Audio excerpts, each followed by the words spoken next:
For decades, Maxwell Street had been the Ellis Island of the Midwest. But now, with the migration of blacks from the South, it was becoming the New Orleans of the North. I went down Alberta House. When Europeans arrived at Maxwell Street, they brought with them the tradition of the outdoor market. When the blacks arrived from the South, they brought with them outdoor music of all kinds, country, blues, and gospel.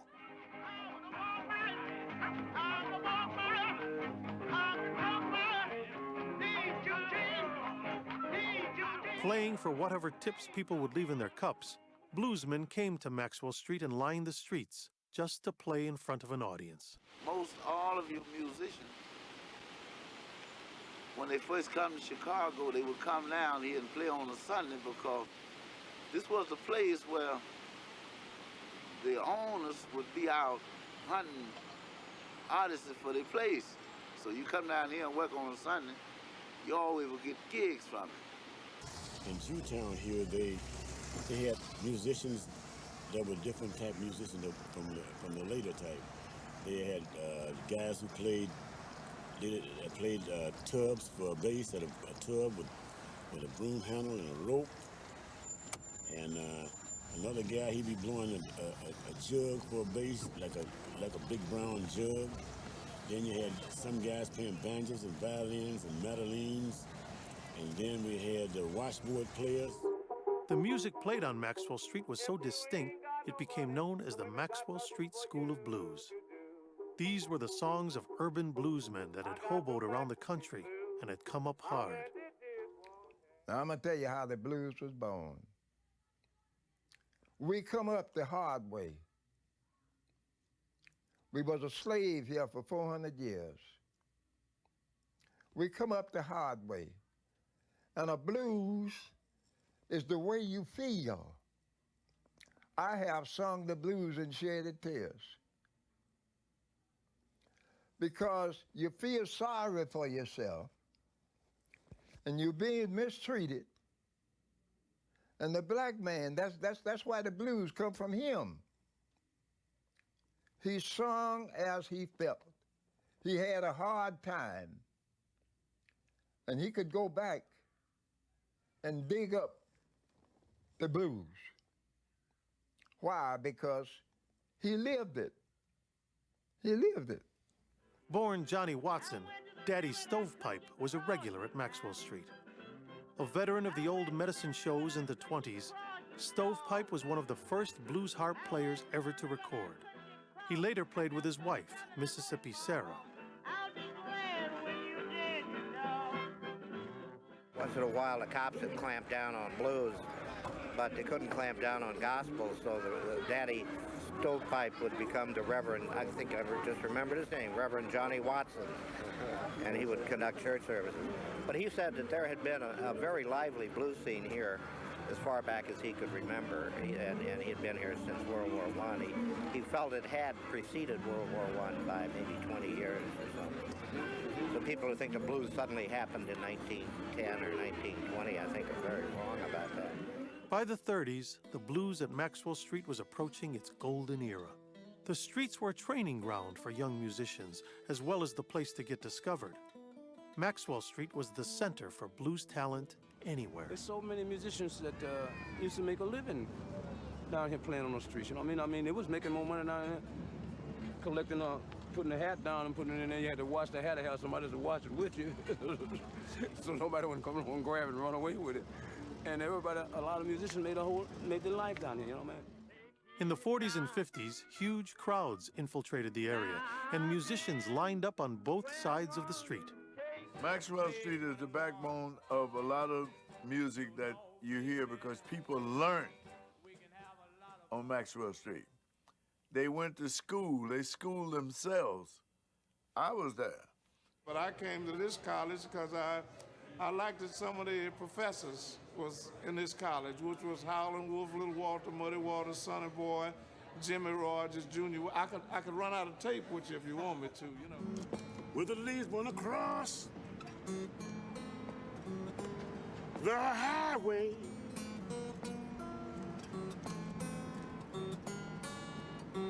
is where every feast keeps moving around the bend. Jimmy Lee Robinson, nicknamed the Lonely Traveler, was born and raised on Maxwell Street. By age 11, he was playing on street corners for tips. We played on the streets. We didn't have no money. We wasn't trying to get no recognition. We wasn't trying to get no records out. We did it because we lacked it. This was our way of life, and this is the place where we went. This is where we hanging out at in Jewtown. Born in Louisiana in 1906, Johnny Williams come up hard. But music became his devotion from an early age. I didn't have no teacher. I taught myself. It was born in me for what I did. I loved it, that music. My wife and 2 kids, she got tired of me being gone all the time. She told me, said, it's me or the guitar. I went and bought a brand new Gibson and separated. Uncle Johnny, as he later became known, was part of the transition from acoustic country blues to electric urban blues. The crowds became so big at Maxwell Street that in order to be heard, musicians started to amplify their instruments. Necessity became the mother of invention, and a new genre of music was born, the electrified urban blues.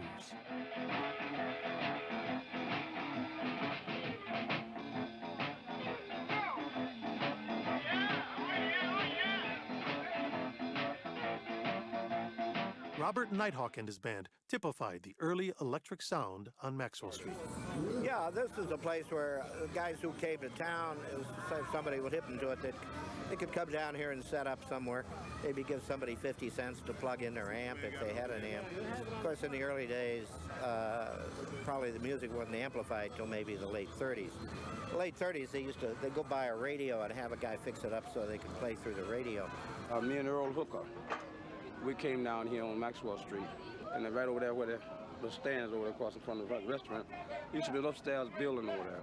And we used to pay like $5 to the guy, and he'd take the extension cord, put it out the window for you. The big band era had faded, and a new style of music was introduced to the public, featuring the guitar, bass, harmonica, drums, and a lead vocalist, usually male.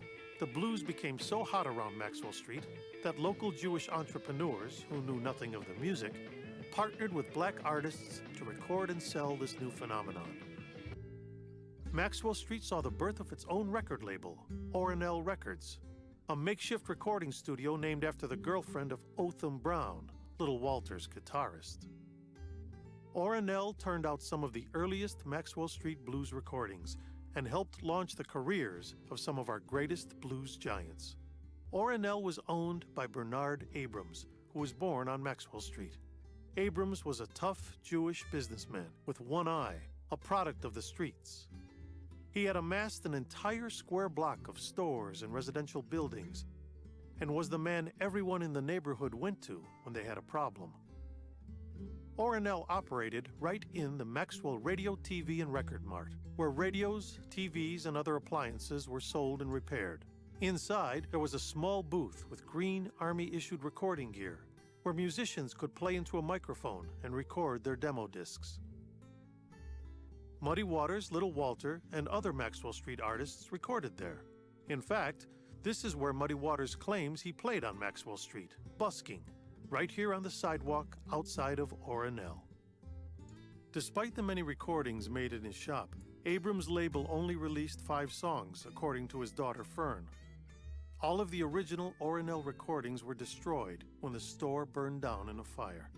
Ornell is another example of the partnerships that developed between blacks and Jews on Maxwell Street, this time one forged to propel black artistry. Without Jewish entrepreneurs like Bernard Abrams, Maxwell Street artists would not have been able to make records and develop their music at this crucial period. Without Jews, the blues would not be what it is today. Little Walter Jacobs is often cited as the most influential blues harmonica player who ever lived. Walter taught himself how to play when he was 8 years old, and at 12, he ran away from home in rural Louisiana to play with his band in the streets of New Orleans. By the mid-40s, Little Walter was drawn to Chicago's Maxwell Street, the place where the blues was red hot. Little Walter recorded his first album at 17.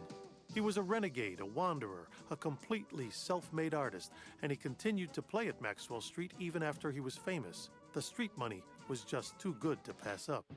In his later years, Little Walter played on Maxwell Street, but with a guitar instead of a harmonica, as seen here in this photo. He didn't want to risk getting recognized by everyone and losing his price at the clubs. His brilliant rise to fame playing with Muddy Waters and later touring with the Rolling Stones was cut short by drinking and a violent undoing. When he was just 37, Little Walter died of head injuries he suffered in a street fight after an argument with a rowdy patron at one of his gigs in a Chicago nightclub. Little Walter was the first artist to ever play the harmonica by cupping it next to the microphone.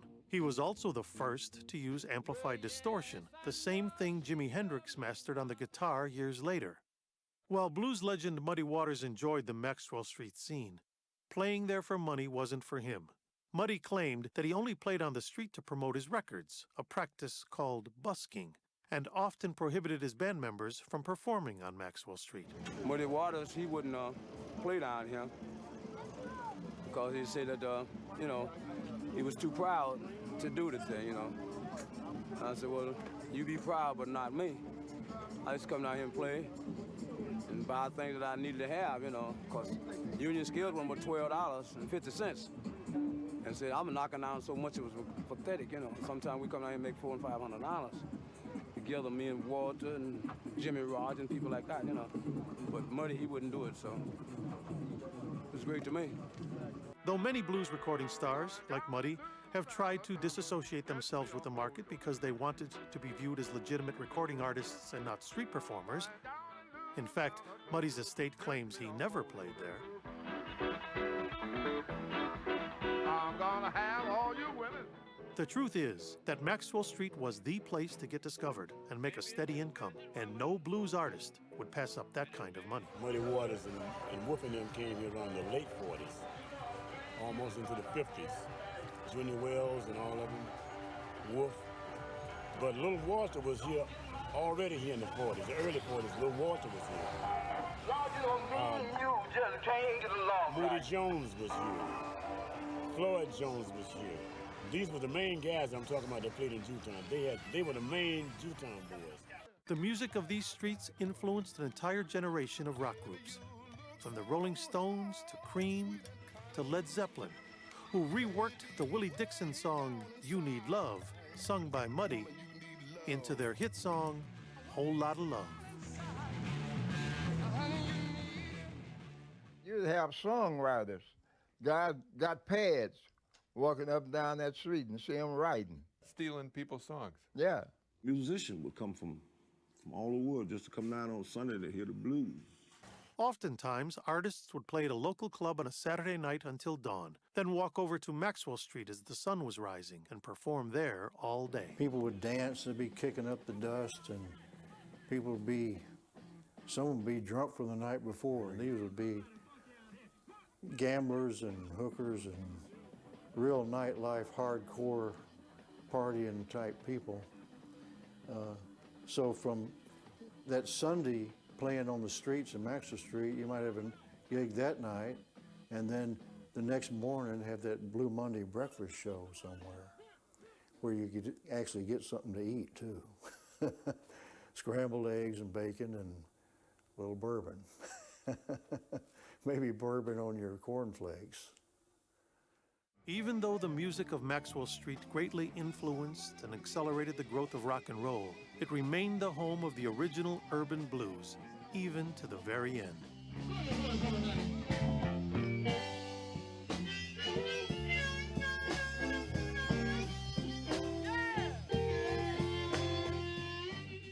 I've heard about Maxwell Street, I don't know, from being in a blues band in Boston, And I heard they were going to tear it down. One of my friends is a sax player back there, told me about that. He said, you got to go check it out before it's gone.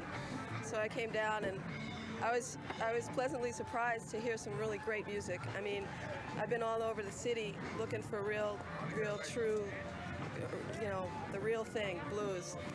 And, there's a lot of mixture, there's a lot. I didn't find any of the old stuff until I came here. And it was great, and getting to sit in with those guys, it was like, highlight of my trip. Today is the highlight of my trip, and I've been here for a week. I don't think, I mean, if it hadn't been for Maxwell Street, maybe Chicago blues wouldn't be that important, like the home of the blues, right there. The beginning of the blues in Chicago, right there.